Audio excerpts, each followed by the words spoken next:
Komisi Pemberantasan Korupsi menahan dua petinggi perusahaan BUMN PT BGR. Bupati Kepulauan Meranti Muhammad Adil ditetapkan KPK sebagai tersangka. KPK kembali menahan dua tersangka kasus dugaan korupsi untuk terus bekerja keras melaksanakan tugas amanah khususnya dalam menyalurkan bantuan sosial di tengah pandemi COVID-19 yang sama-sama kita hadapi.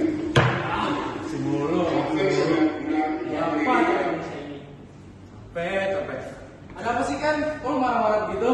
Itu lihat tuh, jabat korupsi, kebara lagi, marah. Nah, justru ini tugas kita untuk membersihkan korupsi. Makanya kita harus menjalani pendidikan sebaik mungkin. Mau apaan sih? Pendidikan? Jangan begitu kan? Pendidikan itu penting. Lu mau tahu susahnya perjuangan pendidikan Indonesia di bawah kolonialisme? Ya udah sini ikut gua biar gua kasih tahu.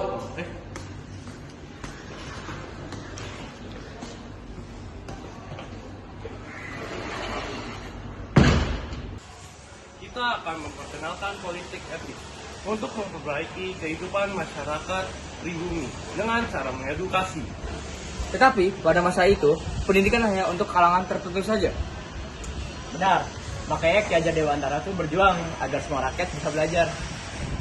Apakah kalian belum mengerti? Mari kita lihat lagi. Sejarah pendidikan Indonesia erat kaitannya dengan kebijakan kolonial Belanda.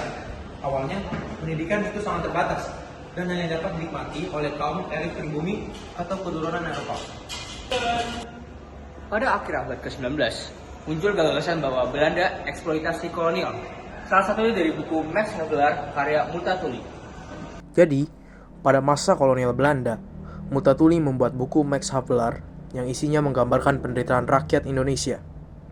Belanda merasa kasihan dan merasa hal yang mereka lakukan terhadap rakyat Indonesia sangat tidak etis. Maka, terbentuklah politik etis tersebut berupa pendidikan.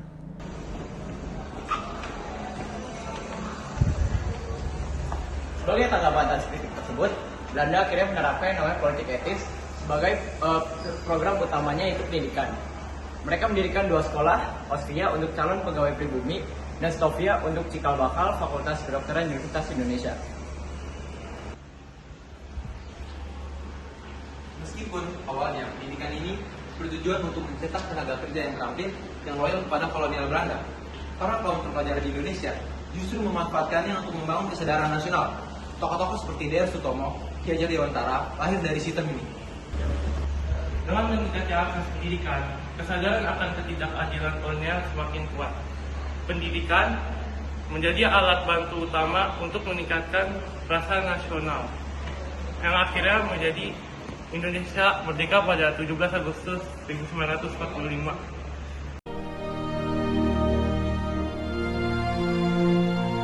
Proklamasi.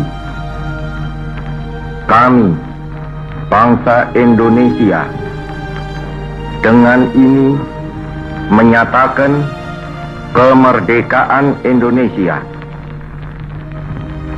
Hal-hal yang mengenai pemindahan kekuasaan dan lain-lain diselenggarakan dengan cara saksama dan dalam tempo yang sesingkat-singkatnya. Jakarta, 17 Agustus 1945,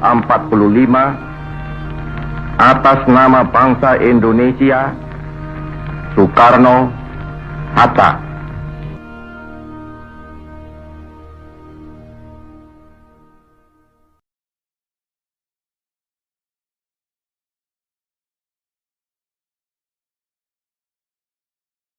Pendidikan adalah kunci kemajuan bangsa.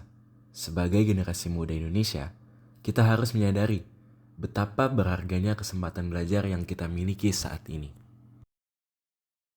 Jika dibandingkan dengan masa penjajahan, di mana akses pendidikan sangat terbatas dan hanya segelintir orang yang dapat menikmatinya, kita berada dalam posisi yang lebih jauh beruntung.